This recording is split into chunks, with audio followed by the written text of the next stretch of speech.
The people that have become extremely successful in life, in any avenue, started by reframing the situation to find their advantage in it. I don't care that you think you're a good person. I'm just looking at your actions. So whatever scares you, go do it. Whatever excites you, go do it. Whatever drains you or bores you, stop doing it. Derek Sivers is an author of philosophy and entrepreneurship. He is a former musician, programmer, TED speaker who sold his first company, CDBaby, for $22 million and gave all the money to charity. Anybody listening to this, you need to be... Mr. Derek Sivers, what a pleasure to have you. Mr. Ryan, we have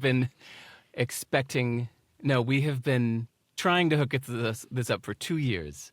For 2 years, we've been emailing about me coming on your show, and it finally happened. Absolutely. I'm shocked that you remember that with the amount of emails that you get. I have a good system.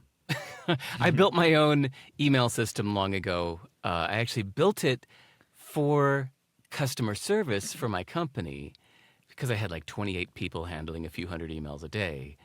And when I left the company, I just kept the software for myself. So, yeah, I don't use Gmail or Outlook or whatever it is normal people use. I just built my own email client that keeps track of things. I definitely want to get into the system stuff because I think it's fascinating. But before that, I want to just give the audience a bit more context on you. You've lived quite the eclectic life. What do you think the audience needs to know about you to make sense of the person I'm speaking with today? It depends where we want to go. What do you need to know about me? I lived in a few different parts of the world and therefore never felt that I was necessarily native to any one part. Therefore, it always feels like the rules of this place don't necessarily apply to me. I guess I'm always looking for a different way of doing things. But I tend to think of things from scratch since I don't tend to follow norms very much. And that has led me to some weird paths. I was a musician for 10 years. I ran a music distribution company for 10 years. I've now been writing books and giving talks and stuff like that for 14 years. I'm living in New Zealand now. I'm a California native with finger quotes around that. I don't know. There you go. I don't usually introduce myself. There it is. That first person's thinking that is something that I've really come to admire from you. You have like an approach that's very, I think Chris Williamson described it as lean, and it's a very cool way to think about things. And lean, I think more than anything, more than being lean, it's your own. You know, so often in life we build these personas based on what the people around us want us to be like, and you're very much your own person, which is something I very much admire. Thanks. You know, it's funny, even when you asked me to introduce myself, imagine a social situation where you and I were like at a party or something, and you know me and I know you, but then another person walks in that I know nothing about.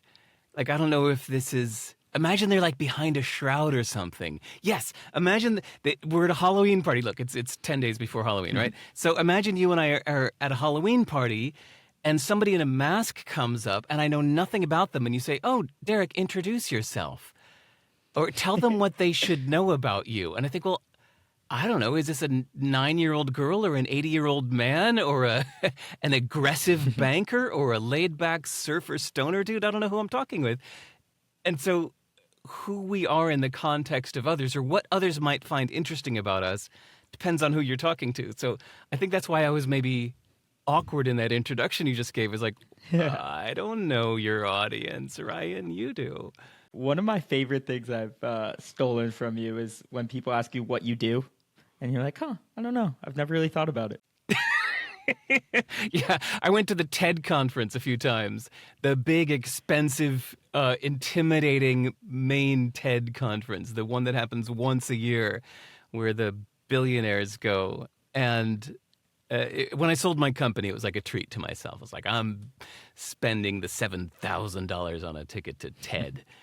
And I went, and yeah, you're meeting these people that, like, I mean, there's Bill Gates, there's the guys that invented Google, there's Vice President Al Gore, there's the guy that invented Unix. All these impressive people are there. And when you're asked to introduce yourself, I mean, what can you do but rebel? Instead of trying to top that, it's like, I don't do anything. Who knows? I don't know. It's so funny. And I wanted to start with talking about mastery today, because I was trying to think of some things I wanted to pick your brain on, and my mind went a million different places. But I think the most interesting place that went was to a conversation I had with a friend, and we were talking about what we wanted to master. We're both in our early 20s, and we know we want to, we don't want to live like a mindless life. And the conclusion we came to, because we are both very all over the place and want to be generalist, is to master the art of living. What do you think about that perspective, and what do you think we need to know to, start to get closer to that direction? I think that's too vague. I think the art of living for one person is very different than the art of living for another person. Therefore, it kind of means nothing. It depends what it means to you. You may find that when it feels like you're all over the place, there may be a common thread between these things that seem all over the place, which might not always be in what you're doing, but why you're doing it or why you find it interesting. So, for example, from the outside, it might have seemed like I was an entrepreneur when I started CDBaby, my company, in 1997. But I was really just trying to help musicians. And I was learning about systems because I had done everything like with my own two hands for so many years. Suddenly I was in a position where I needed to help not just 10 people, but like 10,000 people. And I was coming from a place of helping 10 people, right? Like 10 people asked if I could help sell their music. So at first I was just doing things with my own two hands. And that was a little bit interesting. But when I started getting hundreds and then thousands of people asking me to help them, I went, oh my God, I need to make a system.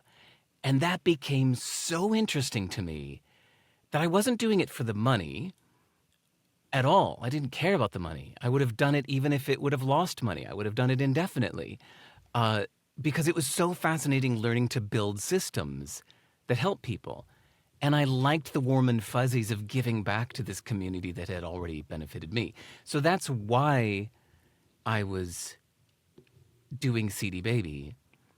But then when I left, I was fascinated in finding new ways of thinking about anything. I mean, kind of like about, the art of living. But when I look back, actually, that's what I was doing all along with CDBaby too, is I was finding new ways of looking at business from scratch.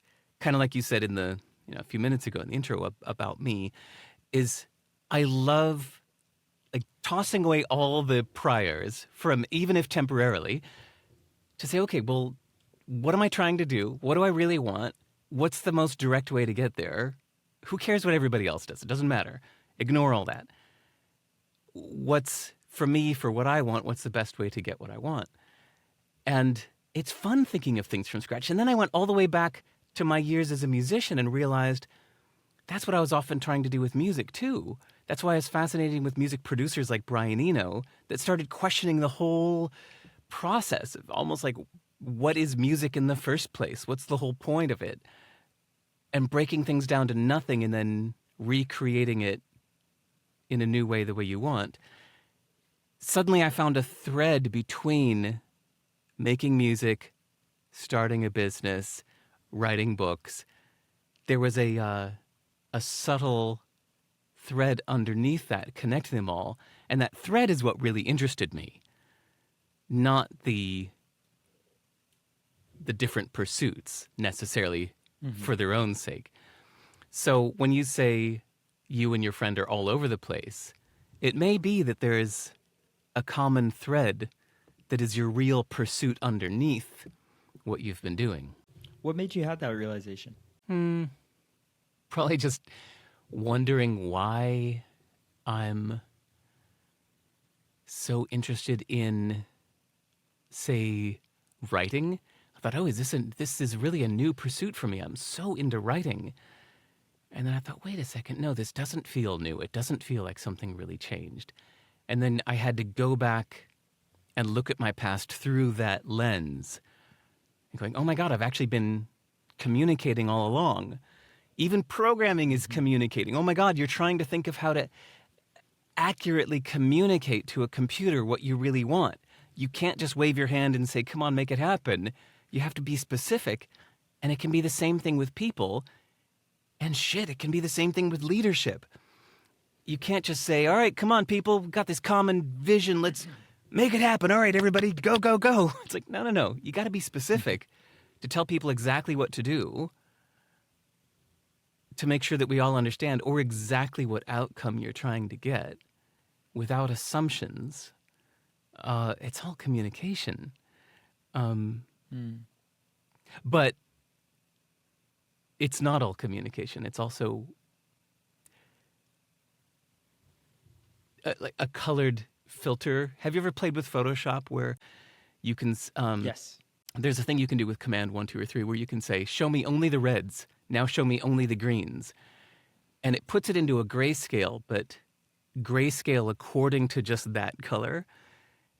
And turning it grayscale with only the greens versus only the blues versus only the reds gives you a very different grayscale image.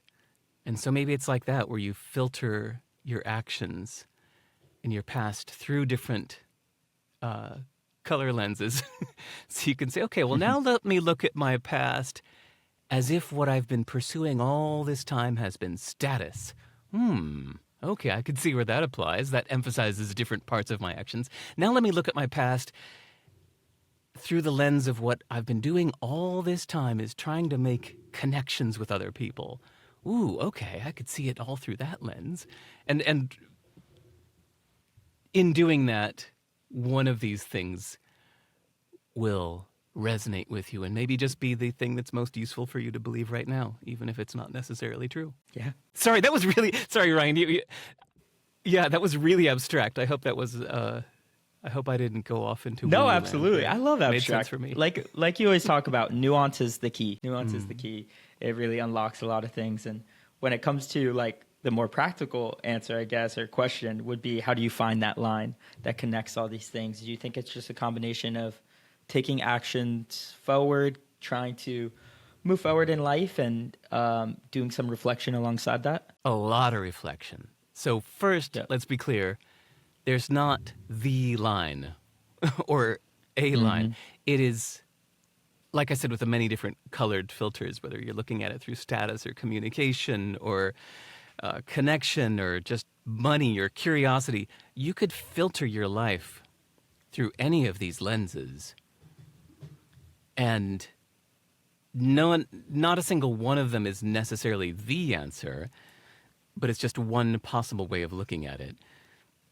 And then all you've got to do is just kind of notice inside yourself which is the useful one for you to look at now.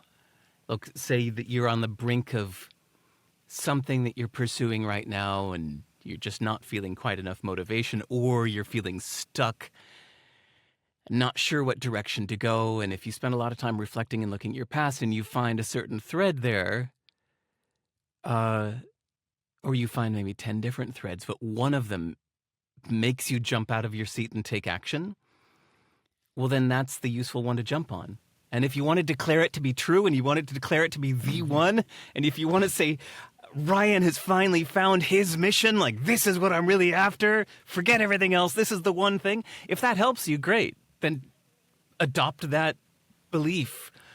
The whole point is not whether it's the right answer or not, but whether it's the one that makes you jump out of your chair and take action. You mentioned motivation there. And, right now, the sentiment on the internet is like this grind mindset culture where you need to be disciplined and white knuckling things and really forcing your way through voluntarily doing difficult things.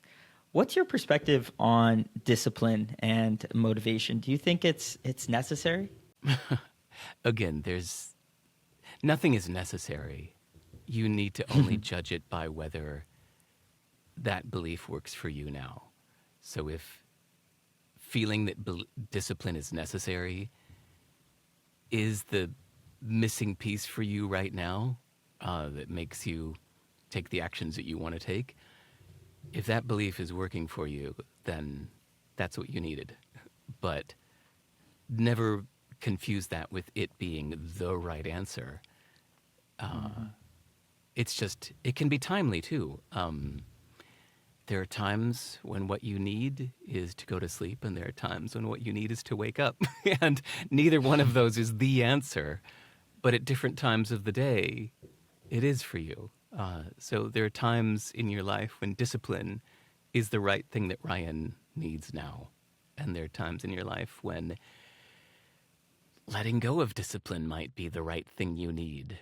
You might need more time in a hammock, reflecting, staring at the branches of a tree blowing in the wind while you're thinking about your life. Or you might need hours in your journal, no matter what your schedule said you were going to do today. You might need that more than what your schedule said. So I think it's just anybody listening to this, you need to be tuned into what you need now to get you where you want to go. The answer almost always depends. And there's so much context that you need to know in order to give them that. It's true. But I caught a hint of this, like, what's the right answer kind of question. And I'm just so wary of that you got to understand that it's the right answer for you, for now, for this situation. It's never universal.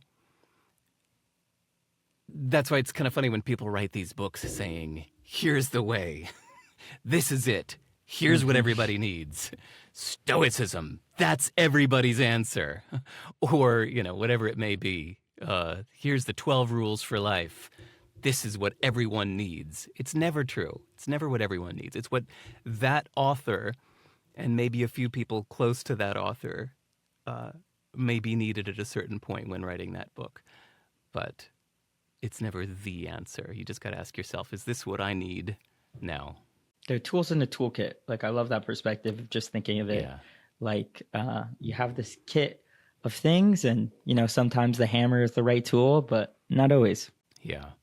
But when you know that this is what you need, like, say, for example, you're right, you've been eating too much junk, you've been sleeping in too much, you've been sitting on your video games, you're like, you know what? I need discipline. In that moment, it helps you to convince yourself that discipline is the answer. As long as you understand this is the answer for me, for now, for this situation, but embrace it 100% and dive completely into discipline. One of my favorite sayings or perspectives is you don't get extreme results without extreme actions. That if you want to be unordinary, well, then don't do ordinary things. And if you want to be unmoderate, well, then don't make moderation your goal. Go extreme and dive completely into something that matters to you. If you found that a certain belief system or a certain value is what you need right now, well, then go all the fucking way into that to where your friends get concerned because you're dialing it up to some extreme that most people don't. That can be where the good, fun stuff comes. Yep. There's a time and place for almost everything. It's a great perspective because a lot of people feel guilty. Don't go on. Oh, sorry. I said, and then people will introduce you on a podcast someday by calling you a unique person or whatever you said about me. Sorry. I think a lot of the things that seem weird about me are, eclectic, because I think a lot of the things that seem weird about me is that I often take a certain way of looking at something and explore what would happen if I take it to some extreme or to its logical conclusion. Right. So that's what My previous book called How to Live was that. It was a bunch of different ways of looking at the world, each one taken to its extreme logical conclusion. Like, if independence is the way to live and self-reliance, well, then how would that look if we took it all away? Okay, well, if, say, generosity and giving is the way to live, how would that look if taken all the way? These can be fun to explore in yourself. Like you asked about discipline. If you're feeling, Absolutely. I need discipline, this is something I'm not good at, this is something I need more of, then it can be a fun experiment for your life to try taking that all the way. What does a life of complete discipline look like, and how can I live that, if only for now? I think it's an important reminder that, life is filled with sprints. And there's a time for walking, there's a time for running, and there's a time for going all out sprinting. And recognizing when you're in which stage, it's just an important reminder that, there's different situations that require different things. Yeah. And I think this is it's a perfect segue into useful, not true, because, this core idea of nuance. And I just wanted to run through some of my favorite ideas or takeaways from it and get your perspective on them. The first one being, you are what you pretend to be. Kind of like we were just talking about, picking a thing and going for it all the way. And sorry, I'll just keep using your example of discipline. You can pretend to be a disciplined person, even if it's not how you feel on the inside, even if you feel like in your self-identity, oh man, I have no discipline, I suck, I just go to every temptation, I'm a total hedonist, I'm a sucker, I'm an addict. You could call yourself any of these things in your self-identity, but you can pretend to be disciplined.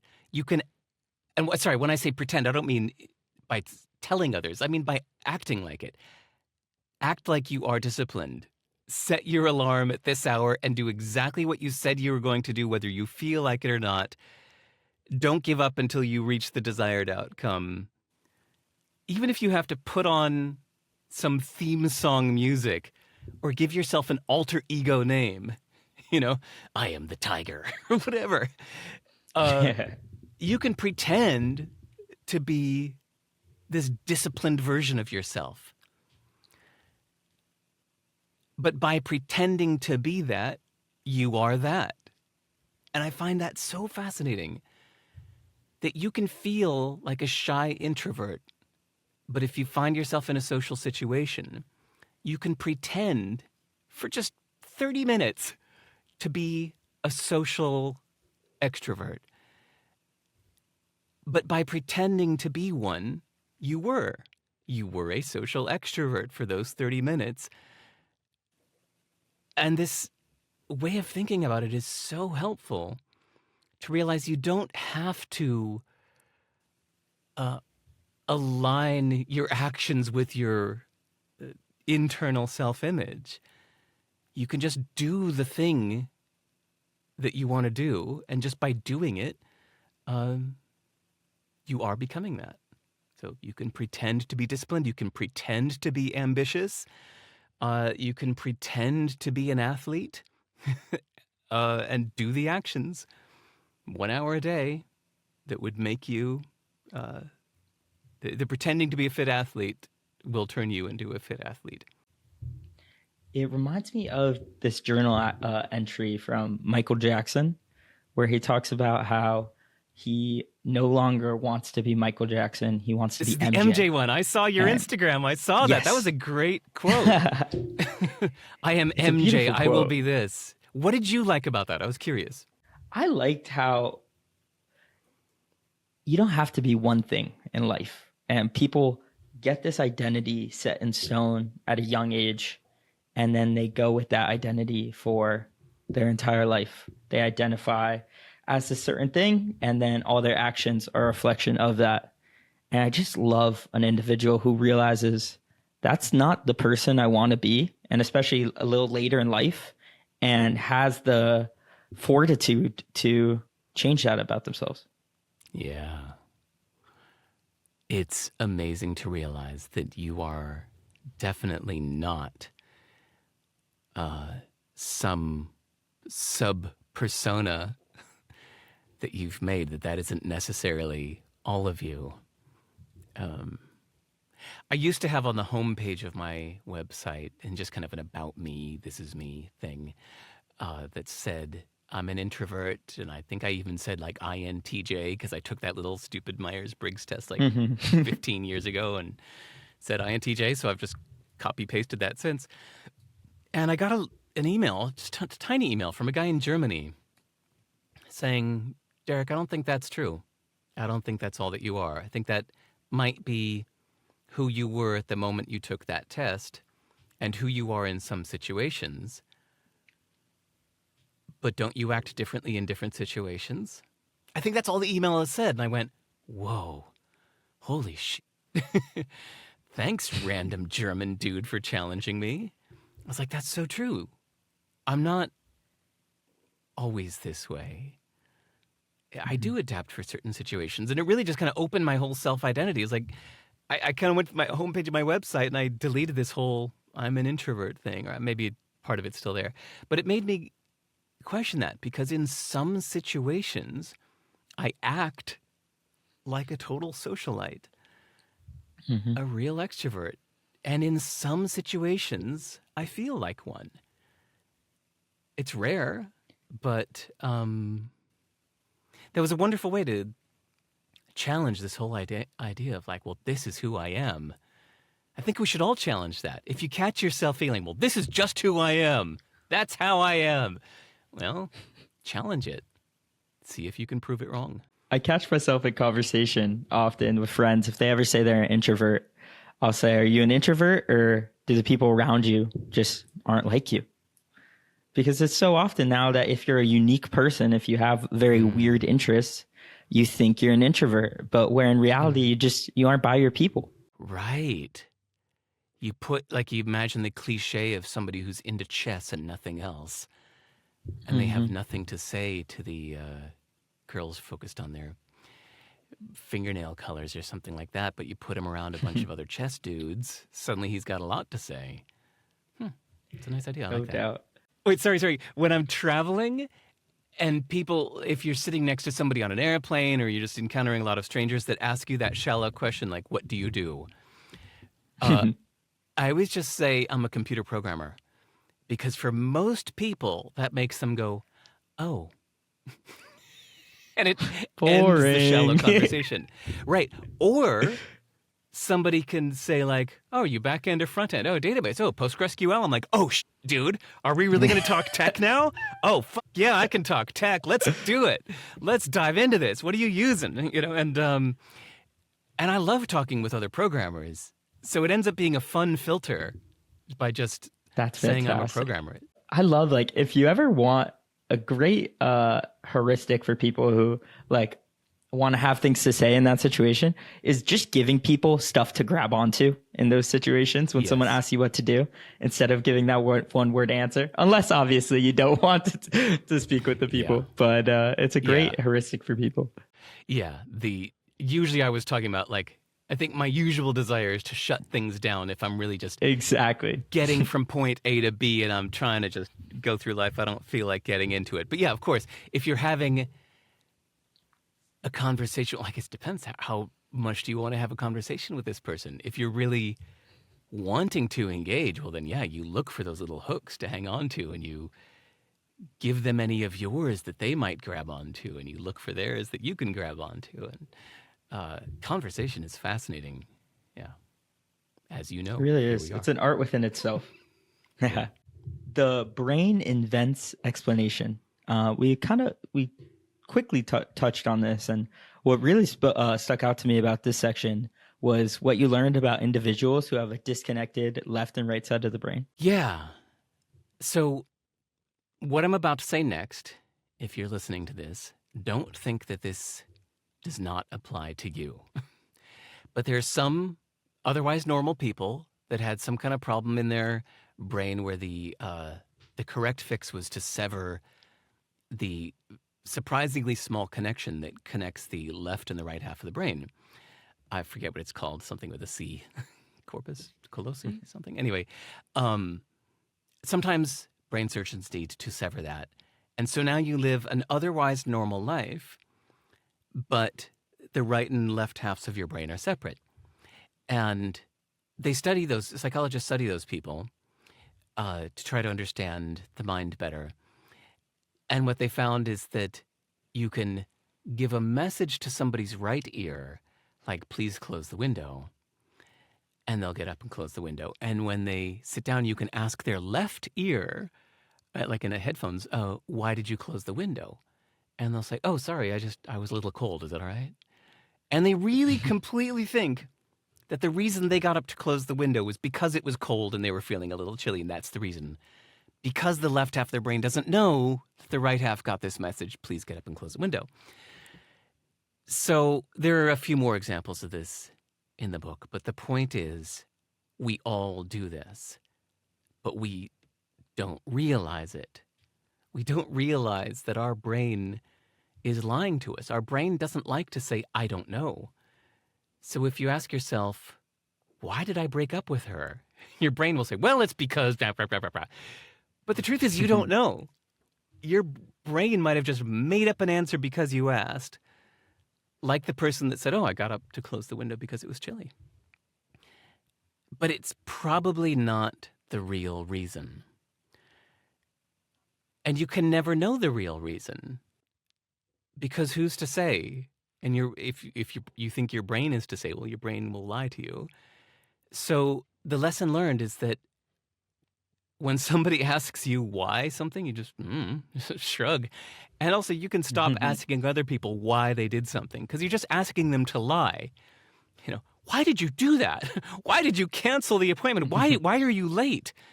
You're just asking someone to lie in those moments. It's never going to be the real reason, and they don't even know the real reason. So let it go and stop thinking you know. My takeaway from that was, since you can't know the real reason, it's better to take the useful reason that you give yourself instead of the unempowering reason. Just it's so good, because there's so many times in life that you get told you can't, or that it's not the right thing for you. Yeah.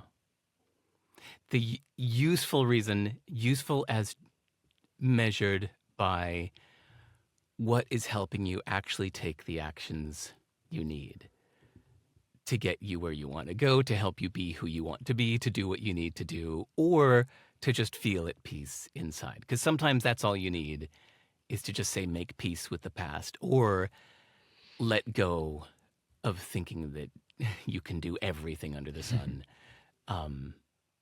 Say here's a useful belief. You can do anything, but you can't do everything. You need to decide. Okay, true or not, that's arguable, but it can be really useful in a moment where you catch yourself badly wanting to do 28 different things. And if you hear that aphorism, you can do anything, but you can't do everything. You have to decide. I find that really empowering to go, yeah, I can do anything. I really can do anything, but I can't do everything. I need to decide. I need to pick which of these 28 things is the one thing that matters the most, and let go of the other 27 and throw everything I've got into this one thing. And if I do that, I can make that one thing happen. If I have the balls to let go of the other 27. That could be a really useful belief. I've found that really useful. We could argue about whether it's true or not. That doesn't matter. If that's the belief that helps me take action on one of those 28 things and gives me the inner peace on why I'm letting go of the other 27, then that was a very useful belief.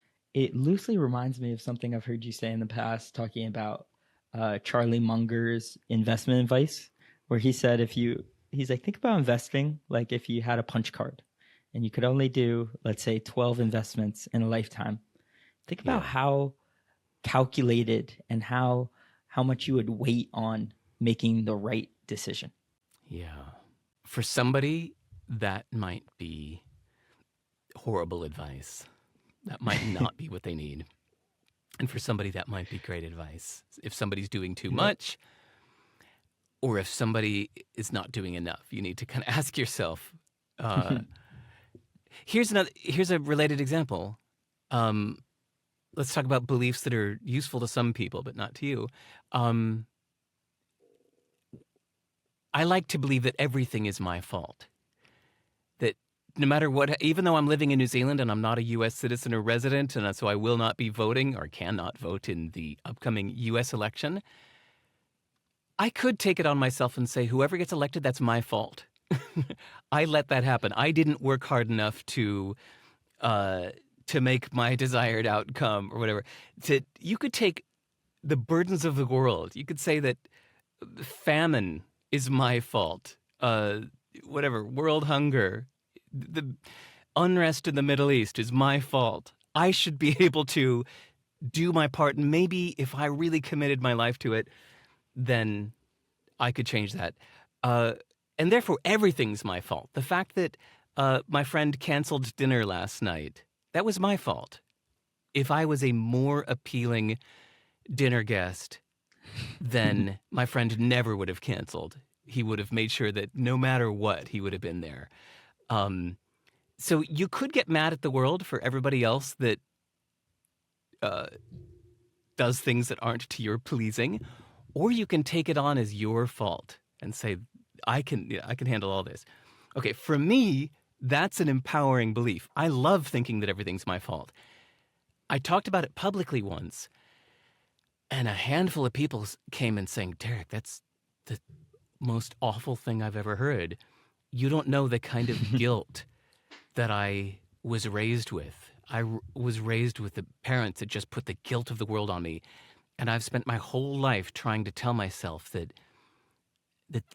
not everything is my fault because my parents told me that everything is my fault and they blamed me for everything. I hate this advice, or I hate this way of thinking. And I went, oh, wow. Yeah, then it's not for you. It's like, I didn't say it was true. I just said it's one way of looking at things. And if this way of looking at things is not helping you flourish and thrive, then that way of looking at things is not for you. Yeah. It's crazy how we live in a world of prescriptions, like meaning people giving you a way to live and a way to do things. And it was one of the coolest parts about How to Live, your book, because it appeared on the surface like prescriptions. And when if you read each page individually, you might think it would be that case. But just, having the complete contrast next to each other, it's such a cool way to just get clarity of thought and what you actually believe and what's actually useful for you in that situation. Thank you.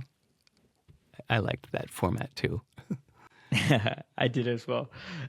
So the next one being, the world is negotiable and only a fool doesn't haggle. First of all, I just thought that is a beautiful piece of writing. But second of all, I think there's a deeper truth that kind of underlines that sentiment. Everyone listening to this should find a book by Herb Cohen, Cohen, called, is it How to Negotiate Anything, or You Can Negotiate Anything? Big bestseller. If you just search for Negotiate Anything Cohen, search for a book with those 3 words, you'll find it. It is such a beautiful book. I read it when I was 19 years old and it changed my life. And then I reread it a few years ago at the age of, 53. And I was shocked how much his mindset shaped my life, because it's not just a book about shallow negotiation, how to knock down the price of a car. He gets in, he does mention that, but he gets into the core assumption that everything in life is negotiable. He said, when somebody comes to you and says, the price of an iPhone is this, or you are not allowed to attend this university unless you are of this age, of these grades, or unless we approve you or whatever. Sorry, don't get too stuck on my two dumb examples there. I mean, in any situation in life where what you want is being told, you're being told that what you want is forbidden or not allowed and can't happen. He says, there's no stone tablet in the sky that says so. He said, this rule is arbitrary. He said, it was just some people in a room made up this rule, and they're hungry, they're late for lunch, somebody had to make a decision, the vote was 5-3, so they chose the thing, and somebody wrote it down, and somebody else is enforcing it and telling you it's written in stone, but it's not. He said, everything is negotiable. Life is negotiable. You don't ever have to take no for an answer. Even in the biggest forms of life, somebody in a wheelchair can't be president. You know, somebody that looks like you could never do that. This is all negotiable. Never just accept somebody else's rules as just written in stone. It's a beautiful philosophy. He says it better than I can here, but I highly recommend reading that book, not only for the shallow gains you will get of being better at negotiating prices and situations, but for the bigger view of life as all negotiable, which to me is kind of the core of the Useful Not True book, is reframing. Reframing is about renegotiating a point of view. It's saying, oh man, that really sucks that thing happened to you, Ryan. Man, she shouldn't have dumped you. That was, dude, that was really bad news. You must be so upset. You can renegotiate that situation and see it from a different perspective. Or see the fact that you didn't get into the university you wanted to, or see the fact that you grew up in a place with not many opportunities. You could see that as a bad thing, and that could make you slump into a chair and feel sorry for yourself. Or you could see that as a benefit and say, wow, the fact that I'm living in a place without many opportunities is amazing for helping me stay focused. It is such a good thing that I'm living in Tulsa, not Silicon Valley, because I'm able to sit here and practice this craft 12 hours a day without being distracted by a bunch of exciting social events going on. You can spin anything to your favor with reframing. And the core of that is understanding that it's all negotiable. There is not one set way that things are. It's your perception. What gave me that ability to reframe was Stoicism. Do you think that by reading that book, and I know Stoicism was something that you discovered later on, and you're like, oh my goodness, this is kind of like my life philosophy in a way. Do you think that it is that reframing that you learned that led you to feeling like Stoicism was such at the core of who you are? Yeah. I'd say that reframing is more at the core of who I am than Stoicism itself. I think Stoicism is one way of reframing things. Yeah, it is a good time-proven practice of a way of reframing. But there may be other ways of reframing that are not Stoicism. I avoid isms in general. Kind of like we said half an hour ago about whenever you say, like, I'm an introvert, I'm just not that kind of person. As soon as you say that, you want to challenge it. Go, hold on. Let me test that hypothesis scientifically. Let me see if I can disprove that.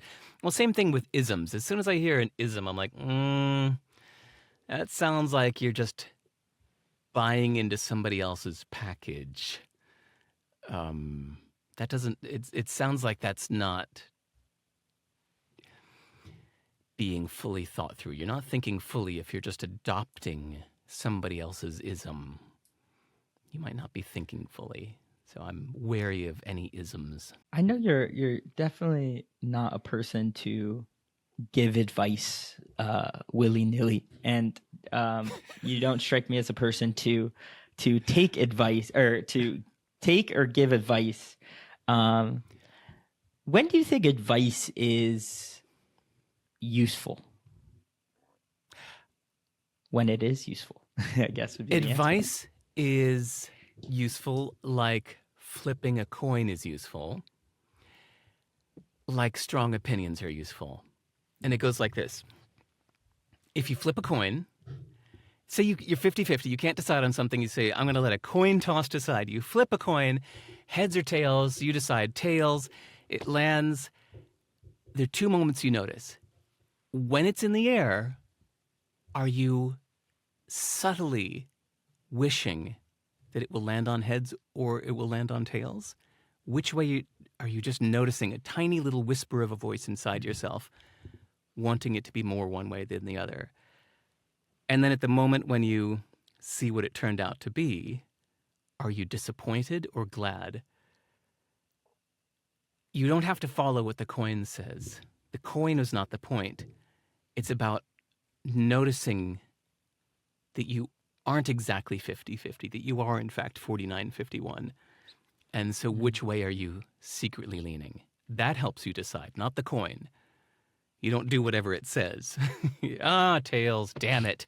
That's not what I was hoping, but I guess that's what I have to do. No, it's going, it's tails. And you know what? And I'm disappointed. So good, I'm going for the heads choice. Okay, that's one example.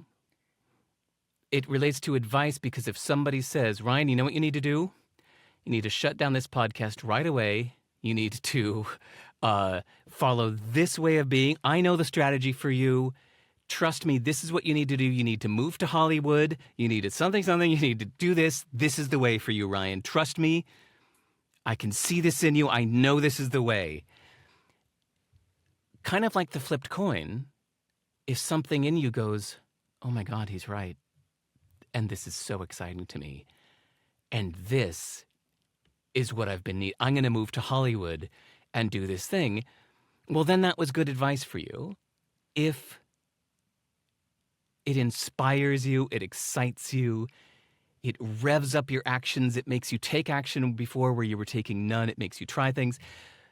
But in short, if it excites you.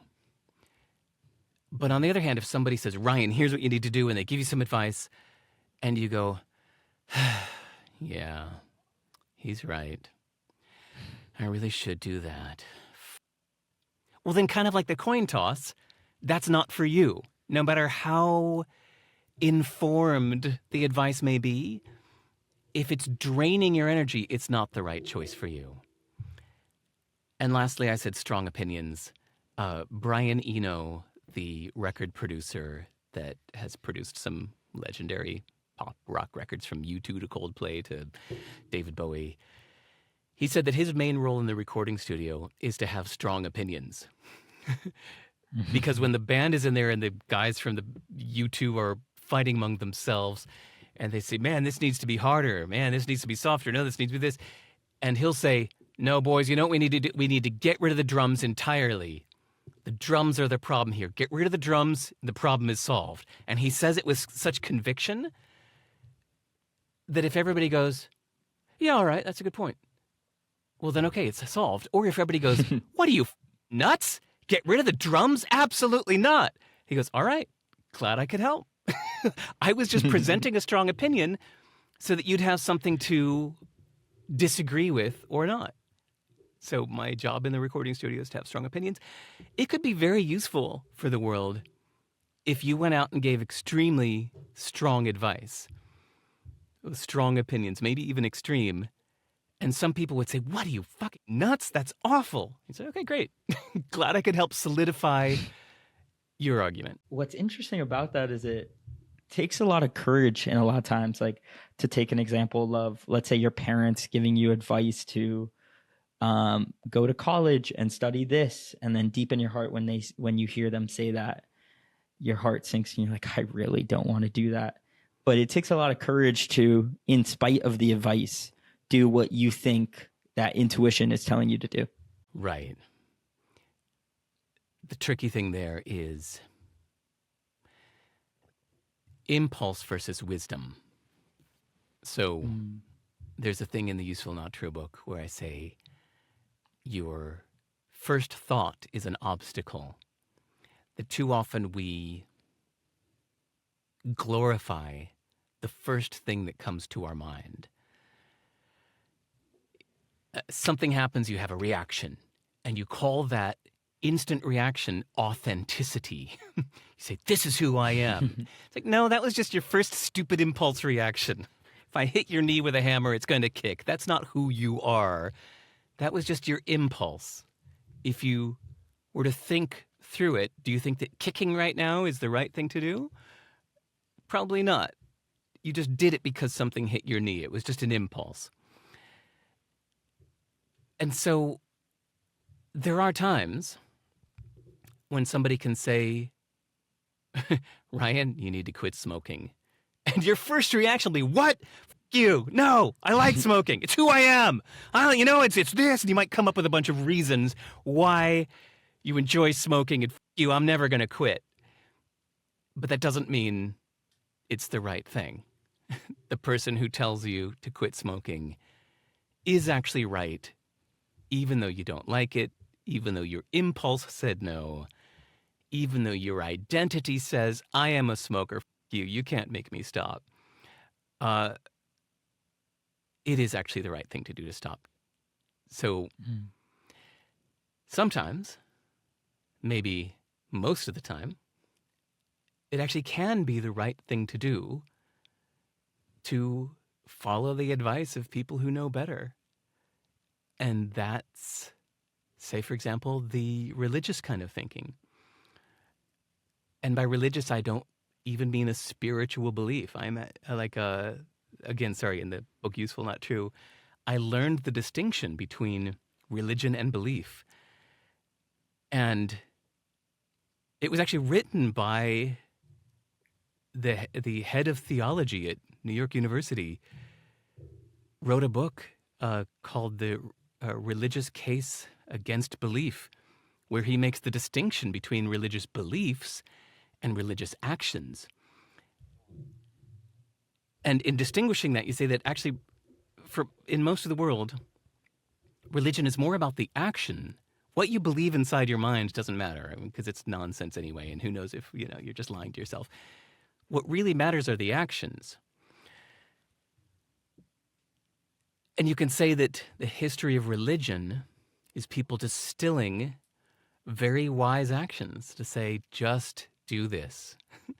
No matter what you feel, just do this. And if you just follow those rules, you will live a good life. No matter what you were feeling along the way, if your impulse was saying no, if your impulse was saying, I won't quit smoking. But if the rules say, no, you must not smoke, that destroys your body. It can go with other ways. Like, no, you must not kill people, even though we know you feel like it sometimes. No, you shouldn't just go have sex with other married people, no matter how you feel like it. No, don't do that. Sometimes you just have to ignore your impulse and do the right thing. It's a tough choice when you said, like, your parents saying go to college. You're like, but I don't want to. Mm-hmm. That might be the rebellion of something. I don't want to quit smoking. I don't want to eat healthy. It's like, now it's got to be your choice. Is that the right thing to do, whether you feel like it or not? Sorry to interrupt. What were you going to say? Yeah. No, not at all. What's funny about that is, like, I could relate to that very deeply, of being in college and being like, I really want to drop out. Like, in my heart of hearts, I think I should drop out. And my parents are like, you are an idiot. And in hindsight, it's like, I'm so grateful for that experience I had in university. And it's a funny thing there. But what's so beautiful about what you were saying when you broke down beliefs versus actions in the religious context is that so often when people are arguing about religion, it's the beliefs that they don't subscribe to. The actions are almost, for the core of them, are almost universally accepted that, that's probably the right thing to do. Yeah. And then to me, when you combine that thing about the split brain patience and your brain lying to yourself and not even knowing why you believe what you believe or anything, it's like, can we just never mind this whole topic of beliefs? Just anything in the head, let's just disregard it and let's just look at your actions. I don't care that you think you're a good person. I'm just looking at your actions. I don't care that you you believe in your heart of hearts that you will be forgiven in the afterlife. I'm just looking at your current actions because that's the only reality we have here. Everything else is just in your head. I don't know if you're lying and lying to yourself. Who knows? So it's a fascinating idea to disregard all beliefs and look only at the actions. It really is a fascinating idea. And something I'm incredibly curious about is your experience as a parent. Now, if I remember correctly, your son is almost like a teenager now at this point, or is a teenager. What has your experience been like with parenting? I know you've done things in a very unorthodox way. How do you think in the modern world with social media and technologies and attention spans diminishing, how do you think like the way what has being a parent taught you? Before I answer that, notice that your question itself, where you said like in the world of social media and diminishing attention spans, I disagree with that question. I don't think that's the real world. I think some people choose to give that more of their time and attention and choose to believe that narrative that our attention spans are getting shorter. But I disagree. I don't think that's a given truth. I haven't raised my kid in a very unconventional way. The only thing I did is really I spent time with him the same way I would have if it were 1850 or 1950, which is we spent a lot of time together doing real things, mostly outside, mostly physical things, waking up and making things out of Lego or out of wood or out of whatever, 3D printing, out of sticks outside, building things. And the end result is he's fascinated with making things, fascinated with having great conversations, because he and I just have been talking for 30 hours a week since he was born. I say 30 hours is just kind of like, I noticed once I analyzed, like, how much time am I actually spending one-on-one with my kid, no other distractions? And it's a reliable about 30 hours a week I've spent with him since he was born. And his friends stare at their phones like zombies, and he doesn't. He just has no interest in it. So he's had a phone for a couple years. I gave him an old, great phone of mine when somebody gave me a new one. I thought, yeah, okay, I'll take this new one because then I'll give my kid a phone. And it was a bit of a test to see if he would get addicted to it. But no interest. He usually keeps it off in his backpack, only turns it on if he has to tell me or his mom where he is or call a friend. But other than that, no interest in whatever's coming over that stupid little screen because, oh my God, he's got the whole world at his fingertips. And he loves being in the forest and making things. Just 3 days ago, he built an entire huge fort. We both went to the forest and he sat there for 6 hours of like intense focus and hammers and nails and sticks and axe and his knife and like chopping down trees and this and hanging it there with the string and the hook and then the tarp over the top. He built an entire fort in 6 hours while I sat there and read a book. So cool. Beaming with happiness. And that's my boy. He is amazing. That's awesome. But I haven't been that extreme of a parent. It's just, like I said, it's like, I just spent a lot of time with him doing real things. I never just shoved a screen in his face and said, here, stare at this. Did you homeschool him or does he go to traditional school? Regular old public school. His mother works for the Ministry of Education for the New Zealand government. So anytime I mentioned homeschool or even some kind of alternative or private school, she said, oh, hell no, he's going to public school. I went, all right, fine, you're the expert. If you were to have a school, what do you think the curriculum would look like? How do you think that would differ from the traditional way of doing things? I know it's such a big question. No, I've actually thought about it before. I'm not that interested in it, so don't think that what I'm going to say next is something I'm going to do. But I think it would be interesting to have a school of mastery where everybody could come with their own thing that they want to master, whether it's a musical instrument or writing or computer programming or whatever it may be. The path of mastery itself has some common practices and traits that can be taught, no matter what it is you're wanting to master. So I think it could be amazing to say, have a remote place with a infinite library, let's say good fast internet, and a local storage of a lot of resources and tools. But people come there from around the world to focus on their mastery of their thing for a year or 4 years or whatever it's going to be. And I think the remote thing is symbolic and helpful. Say whether you would have put it off in Eastern India or even here in New Zealand, someplace that most people don't live. So you have to leave your home in Chicago or Berlin or whatever to go to this faraway place as a symbolic commitment. Like, all right, goodbye, everybody. I'm going to be mostly off the grid, focused on mastering my thing for the next whatever months or years.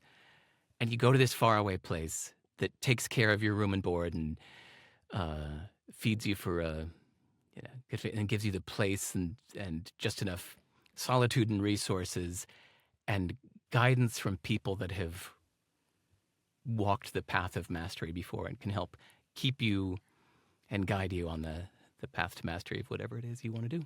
I'm fascinated when you mentioned the faraway place aspect of things, because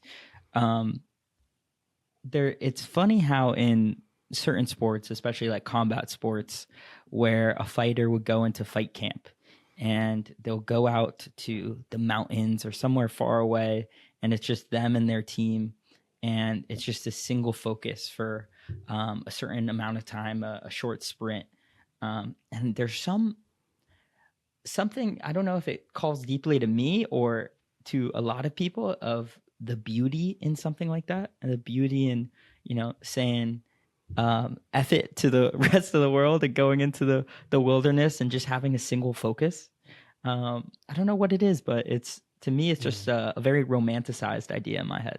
Yeah, which means it can be useful for people because there's this precedent of legends doing the same thing, to go into the wilderness to focus, or go into solitude to focus without distraction. It's funny, Ryan, where I thought you were going with that question, I thought you were going to challenge me. When you said battle, I instantly went to the idea of like, ooh, but you get good at your craft and now you want to test it among the best. You want to go to Silicon Valley and with all the other programmers. You want to go to New York City with all the other finance people. You want to go to Hollywood where you test your skills in acting. You want to learn acting in Hollywood, not in a mountain in India. But it's funny, maybe I'm affected by the legends I grew up with learning music, where, say, Charlie Parker, the great jazz saxophonist, there's an idea that I think he grew up in Kansas City, if I got that right, and he was a young saxophonist that was ambitious and badly wanted to be a great jazz musician, and a traveling band came through and he convinced them to let him get up on stage and play with them. And he played a little bit, and he was so bad that the drummer unscrewed one of his cymbals and threw it at the guy. Like, just get off the stage. You're awful. And he was so hurt by that he went into the woodshed. And to this day, musicians still call it shedding.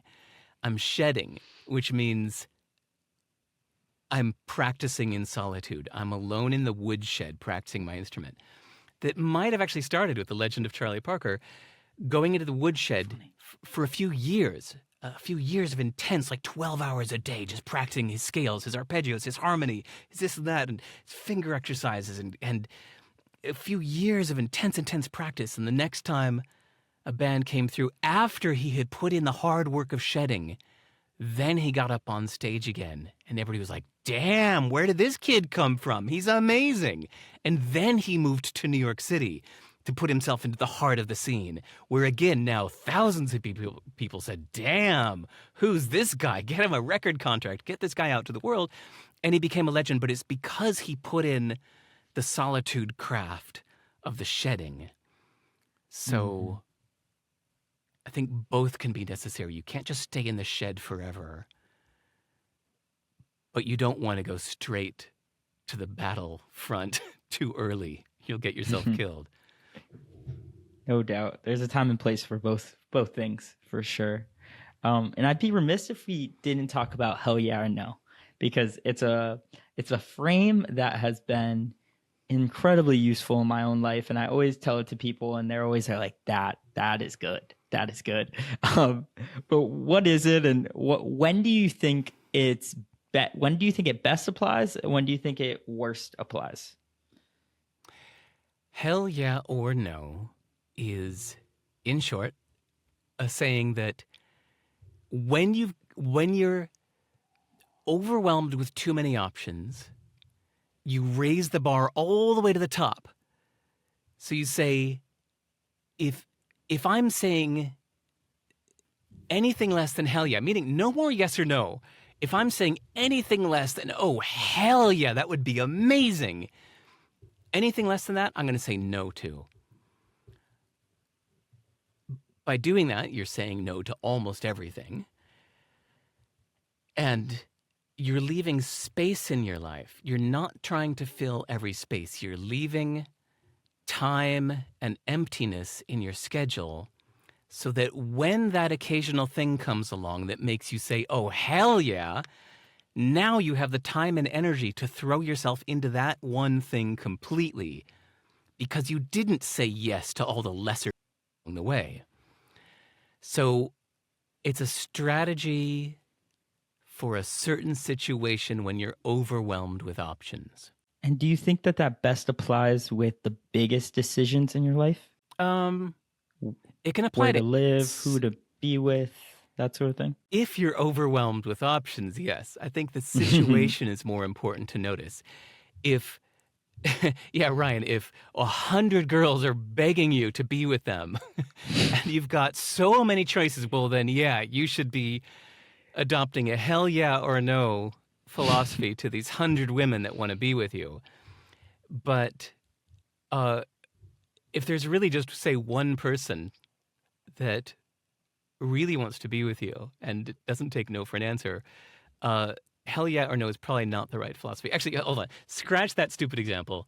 I think I was just trying to make you laugh. The better example is, say when you're straight out of college, or you're just at the beginning of your entrance into life. It can be a smarter strategy to say yes to everything, because every tiny little opportunity is like a lottery ticket, where why not, if they're free, just take as many tickets as you can, because you don't know what thing's going to hit. So you should meet everybody you can. You should say yes to every weird little invitation. And when you're anywhere with other people, you should, when wondering to yourself, should I go meet that person? Hell yeah or no? No, it's yes, you should go meet that person. You should keep in touch. You should meet as many people as you can. Put yourself into the place where opportunities are happening, where the action is going. Be in the place where things are happening. Try everything. Put yourself into the middle of it, because you never know what surprising thing is going to work out for you. The example Cal Newport made in a great little book called So Good They Can't Ignore You is that Steve Jobs was not passionate about computers. He was only passionate about yoga. He was really giving his full attention to yoga and meditation. But then his friend Steve Wozniak came along and said, hey, there's an opportunity over here at Byte Center or whatever it was called, like a computer chain. They want somebody to build a computer, and I know how to build it, but I don't know how to sell it. Could you help me with this thing? And he saw it as like, yeah, that's probably a smart thing to do. Okay, I'll help you with that. But it wasn't a passion of his. It wasn't a hell yeah. But after he got into selling computers, they called it Apple Computer. It grew and it grew. Then it became a passion later, but it wasn't a passion at first. So you should not be using this measure at the beginning of your career of like, I don't know, am I really passionate about that? I'm not feeling the lightning bolt of yes. It's like, well, early in your career, it's a smarter strategy to say yes to everything, because you never know which of those many, many, many things is going to have the big lottery effect and pay off for you. Do you think there's anything that's a good North Star or a good general North Star? I know obviously when we're speaking in generalities, it's hard, but when people are thinking about decisions like that and they're trying to zoom out, is there anything there with in terms of a good North Star? Whatever excites you and scares you. Being scared of something is a form of excitement. The enemy is that feeling of boredom and the feeling of draining your energy. If something makes you go, ugh, and just drains your energy, feels like it's sucking your soul away, or it's boring, that's the stuff to avoid. Anything that either excites you or scares you. Sometimes it's like, oh my God, that would be, I can't do that. That's way out of my league. Okay, well, that's excitement you're feeling. I think that is the North Star. That is the compass. To whatever scares you, go do it. Whatever excites you, go do it.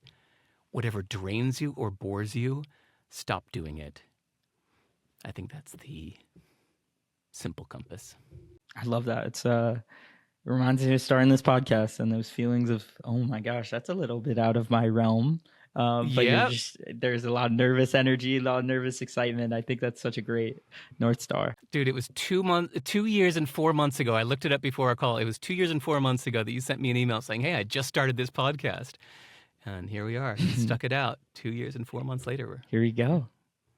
Yep, still going. It's such a beautiful thing, learning the art of conversation. Like nowadays, it's very rare that you're able to sit down with an individual and no phones, no distractions. It's just you two for an hour, hour and a half, and it's a lost art and one that I love to do. And Derek, is there anything that we haven't talked about today that you think we'd be remiss if we didn't cover?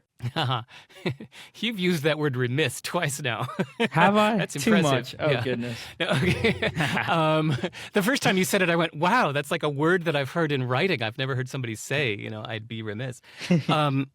So the only thing we haven't said is I do podcasts like this not to sell books or anything, but for the people I meet because of them. So my favorite thing is anybody listening to this, especially if you are here all the way at the end of the conversation, is you should absolutely, definitely email me and say hello. If you go to my website, go to sive.rs. There's a link to email me. It says contact. And email me and just say hello. Ask me anything. Introduce yourself. That's how Ryan and I met 2 years and 4 months ago. So please send me an email. I answer them all myself, and I really enjoy it. It's like I put aside like about an hour and a half a day to go through my inbox, and I really enjoy it. And I think the people really appreciate it. I know I do. Derek, what do you hope people get out of the book, Useful, Not True? Oh, let's say two things that we mentioned earlier. First, that it's all negotiable, that your perspective on any given situation is negotiable, and that's called reframing.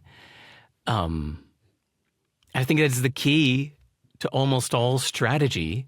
If you think back to the most celebrated strategists, or even if you're watching a movie, a Hollywood movie, and somebody has like a brilliant strategy that helps them escape a situation that seemed inescapable, it all starts with reframing.